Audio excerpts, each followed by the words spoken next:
Has anyone ever seen a public figure systematically dismantle every connection they've ever made?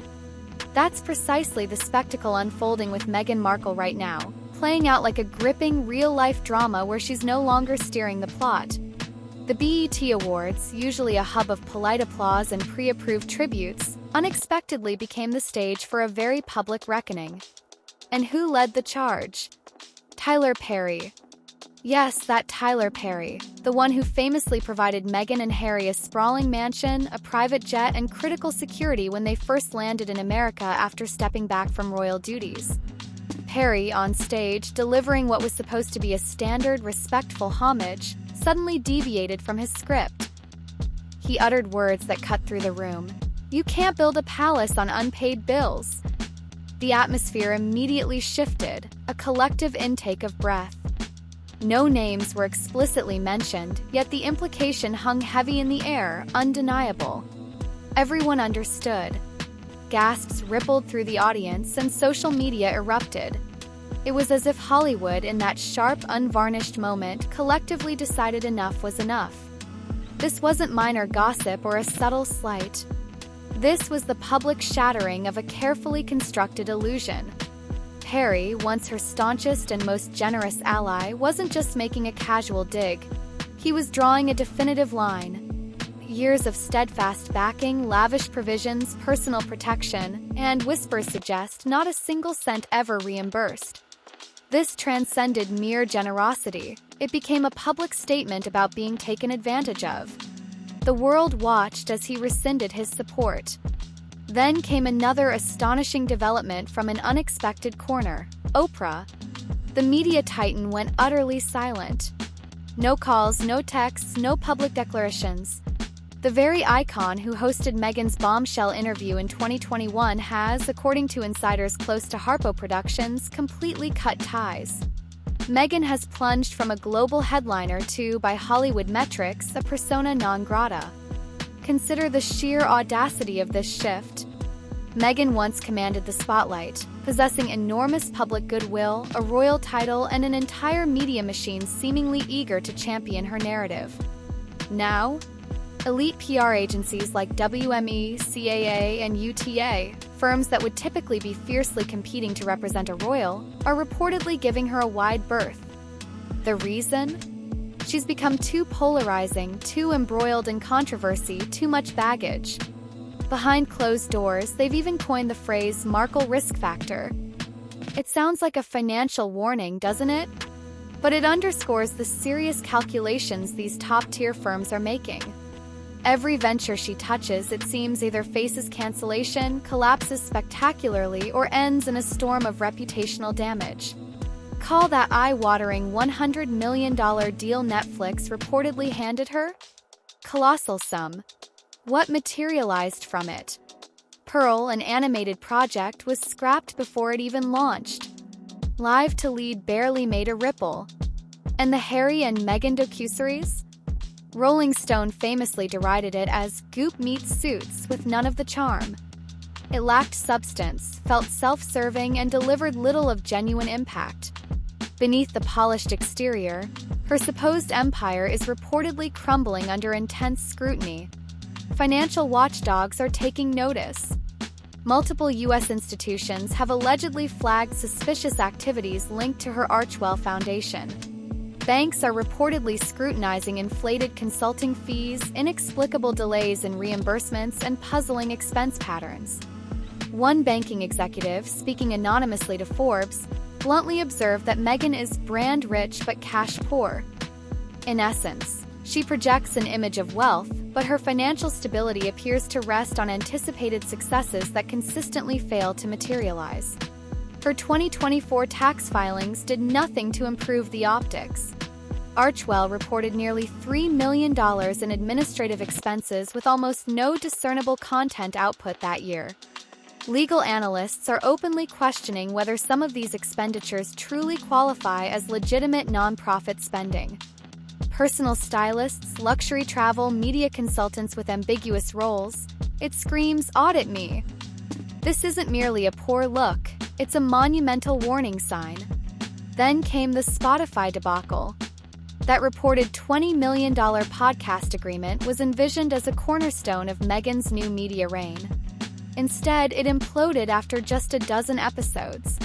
Spotify didn't just end the partnership, they reportedly incinerated the bridge.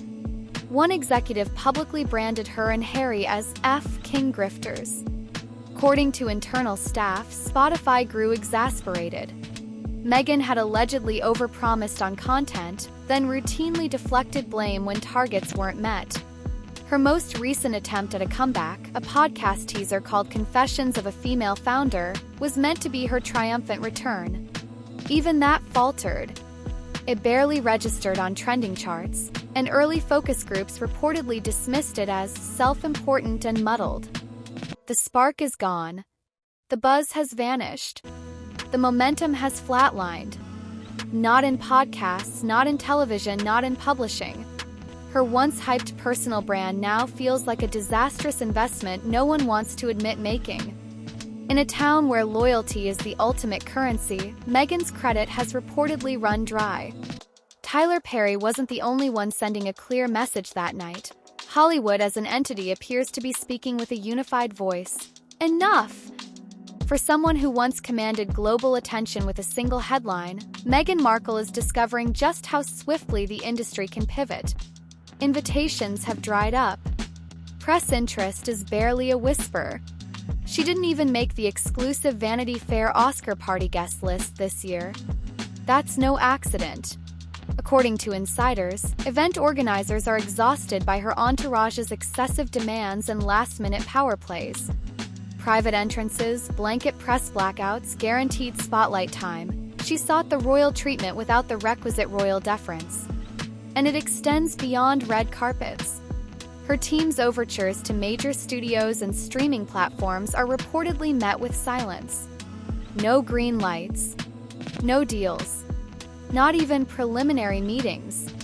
The word on the street is she's been quietly excised from potential collaboration lists at several major media houses. At this point, she's become a ghost in her own adopted city. A-list Hollywood simply doesn't tolerate this level of disruption, especially when there's no tangible benefit. Remember, this was a figure who once commanded the full backing of Oprah Winfrey. Their 2021 sit-down drew an astounding 17 million viewers and dominated global discourse. Meghan emerged from that interview as a formidable cultural force. Yet, a source close to Harpo Productions reveals Oprah's team developed serious reservations not long after. Behind the scenes, palace advisors had subtly warned them, suggesting Meghan's narrative might not entirely hold up. At the time, they apparently dismissed these concerns. But now, Oprah is rapidly distancing herself. More jarring still, even her closest industry confidant, Gayle King, has become conspicuously quiet. No recent mentions. No public endorsements. Just an unsettling quiet. This isn't personal, it's a calculated strategic move. Meghan has morphed into a liability, and Hollywood's foundation is built on reputation. When the spotlight transforms into intense heat, even your closest friends will retreat. That's the harsh reality of this game, and for Meghan, the lights are rapidly dimming. Archewell isn't just grappling with a public relations nightmare, it's staring down what could escalate into a full-blown legal entanglement. Non-profit experts are already scrutinizing its operations, with some openly using terms like self-dealing, a grave accusation concerning charitable organizations. The inclusion of Meghan's personal glam squad in the foundation's expense reports? That's incredibly poor optics, particularly when the organization is reportedly producing minimal content. Leaked documents allegedly show the figures simply don't align. Over $2 million in administrative costs with almost no demonstrable results. That's not a charity, that's a blaring red flag. Individuals close to the situation are beginning to speak out. Former Archewell contractors claim they were left pursuing reimbursements for months. One vendor, speaking anonymously, stated they had to threaten legal action just to receive payment. Another reported that payments would abruptly cease whenever public criticism intensified, almost as if internal panic directly impacted the accounting department. This isn't mere hearsay, it's a discernible pattern. Even the IRS has reportedly received tips. While no formal investigation has been announced, nonprofit lawyers suggest it's only a matter of time. Once nonprofit funds are allegedly diverted into personal branding campaigns or used to pay consultants who double as stylists, it ceases to be merely messy. It becomes potentially criminal, especially in California, where charity compliance laws are stringent and celebrity status offers no immunity. Meghan's media influence has all but evaporated. She once commanded magazine covers with a mere suggestion. Now, major publications reportedly steer clear.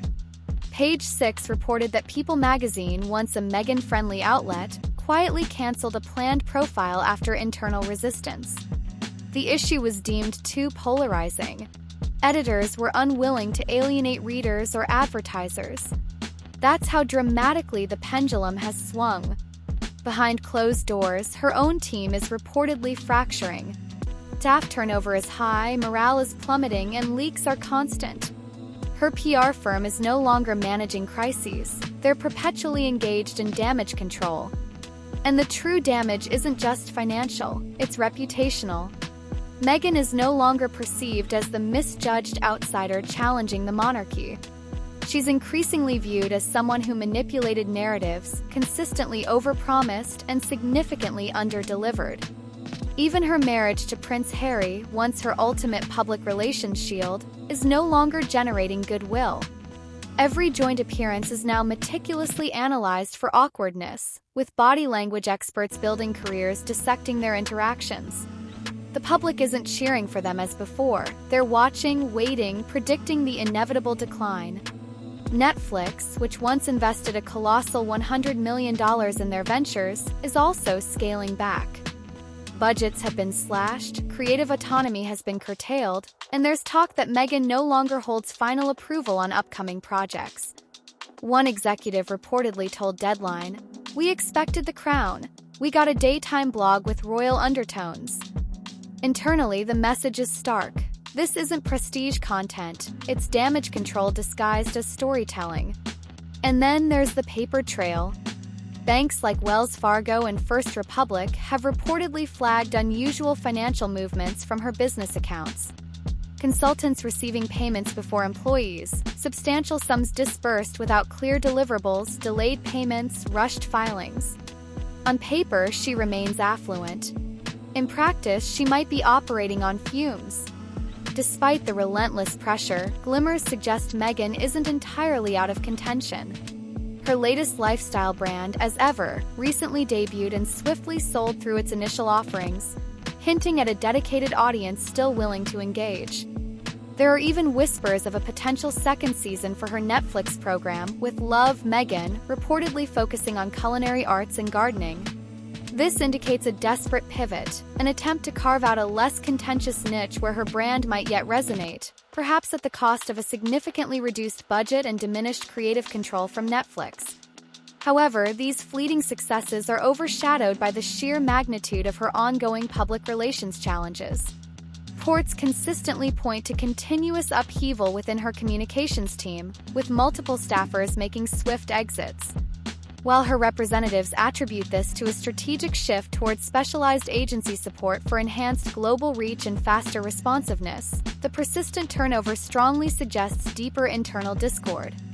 Such frequent changes can severely cripple any long-term strategy and consistent messaging, further alienating media outlets already wary of engagement. Paints a picture of inherent instability, where even those within her closest professional circle struggle to find solid footing. Adding another layer of complexity, recent reports highlight Prince Harry's increasing solo engagements, including travel for the Invictus Games and other charitable initiatives, often without Meghan by his side. This twin-track approach, as some sources have labeled it, could be a calculated move to diversify their public personas, allowing Harry to concentrate on his philanthropic endeavors while Meghan attempts to salvage her commercial brand. However, it also unintentionally emphasizes the growing divergence in their professional paths and could prompt questions about the collective strength of their combined brand power, which was once their primary asset. The changing tides are also acutely evident in the subtle yet potent signals emanating from the A-list community itself. While a handful of loyal friends might offer discreet encouragement, the era of grand public endorsements from prominent Hollywood figures appears to be over. The industry, perpetually attuned to public sentiment and financial liabilities, seems to have largely disengaged, leaving Meghan in a more isolated position than ever before.